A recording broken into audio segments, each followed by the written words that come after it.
দেখেছিলাম যে অনেক দল, অনেক বড় দল, বিগ টিমস বাংলাদেশের এগেনস্টে অলমোস্ট হারতে হারতে জিতে গিয়েছিল, এবং তানজিম সাকিবের একটা দারুণ অনবদ্য ভূমিকা ছিল। তানজিম হাসান সাকিবের দিকে চোখ থাকবে আমার বিশ্বাস, এবং নাহিদ রানাকে সারপ্রাইজ প্যাকেজ হিসেবে কোনো কোনো দল পিক করলে করতেও পারে তার স্পিডের জন্য, এবং একই সাথে তিনি এখন পর্যন্ত ওয়ার্ল্ড সার্কিটে খুব একটা নোন না। তারপরও এত দ্রুত বলার পরও আলোচনাটা দীর্ঘ হয়ে গেছে, আমি ক্ষমা প্রার্থী ভাই। আপনারা সবাই ভালো থাকবেন।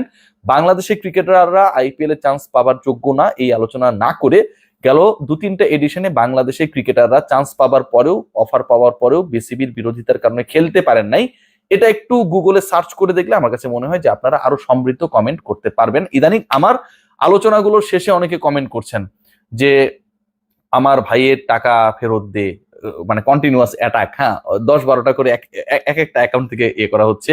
কিরে আদম পাচারি, এবার বিদেশে কয়জনকে নিয়ে গেলি, আর তারপরে আর কি কি যেন করা হচ্ছে, এগুলো নিয়ে আমি একটা আলোচনা করবো নিশ্চয়ই, কারা এটা করছে সেই ব্যাপারে আমি পুলিশের সাথে কথা বলেছি অলরেডি। তো ব্যাপারগুলো নিয়ে আমার কাছে মনে হয় যে কোনো কিছু করার আগে একটু ভেবে চিন্তে করবেন, ভাবিয়া করিও কাজ, করিয়া ভাবিও না, বিপদে পড়লে কিন্তু কেউ বাঁচাবে না ভাই। টেক গ্রেট কেয়ার, সবাই ভালো থাকবে।